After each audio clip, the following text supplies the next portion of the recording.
Meghan entered the British royal family as a breath of fresh air, bringing with her Hollywood glamour, an outsider's story, and a refreshingly mixed-race identity. She was expected to shake up the monarchy's rigid traditions.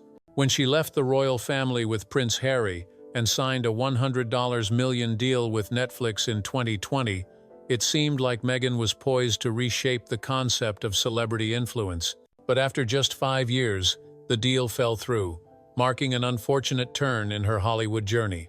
What happened behind closed doors when Netflix decided Meghan was no longer a worthwhile investment? When Meghan and Harry founded Archwell Productions and signed with Netflix, both parties saw great potential. Netflix expected high-profile documentaries, emotional series, and insightful cultural commentary from a royal couple turned producers. But instead of groundbreaking stories, they got underwhelming projects that focused too much on Meghan's personal story.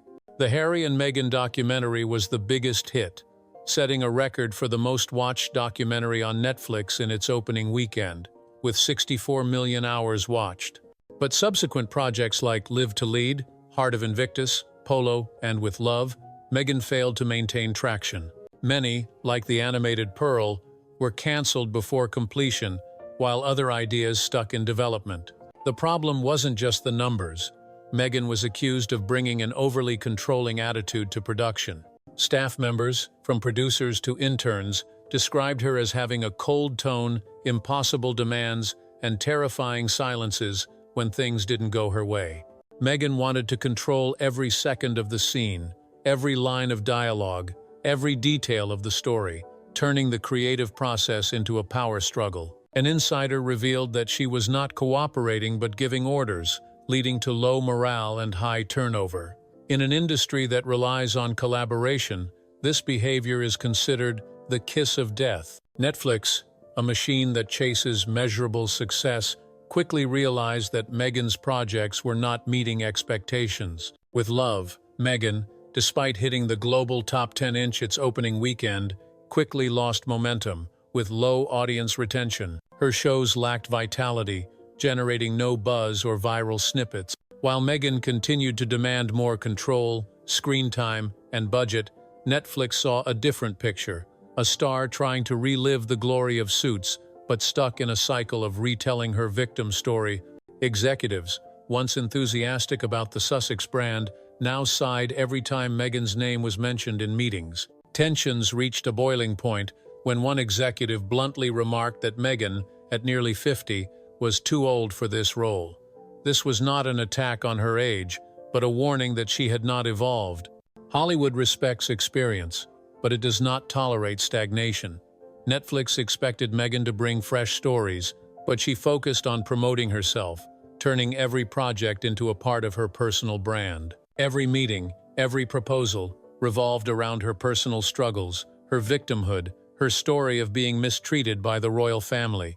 But audiences were tired of this pattern, and so was Netflix. The decision to end the $100 million contract in September 2025 was not a sudden shock, but the result of a long process of frustration. A source told The Sun, "There was no hostility on either side, it just came to an end."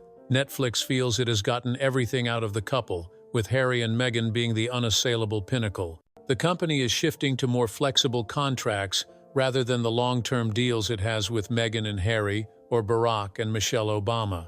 While the second season of With Love, Meghan will still air in the fall of 2025, the future of other projects, such as the adaptation of the novel Meet Me at the Lake, is unclear. This failure not only affects Meghan, but also damages her reputation in the industry.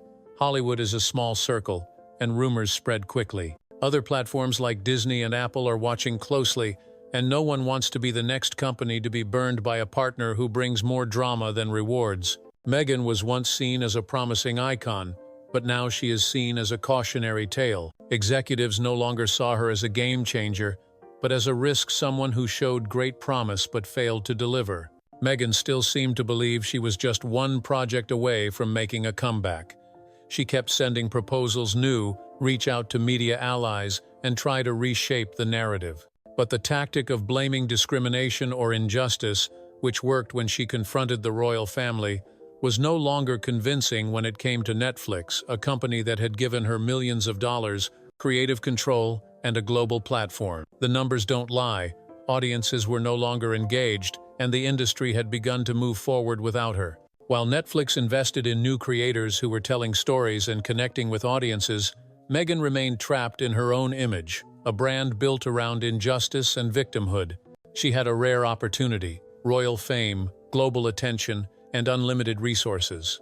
But instead of creating something lasting, she focused on controlling her image, turning audiences and the industry away.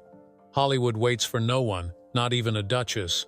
For Meghan, the spotlight has dimmed, and the story she tried to write is now a closed chapter.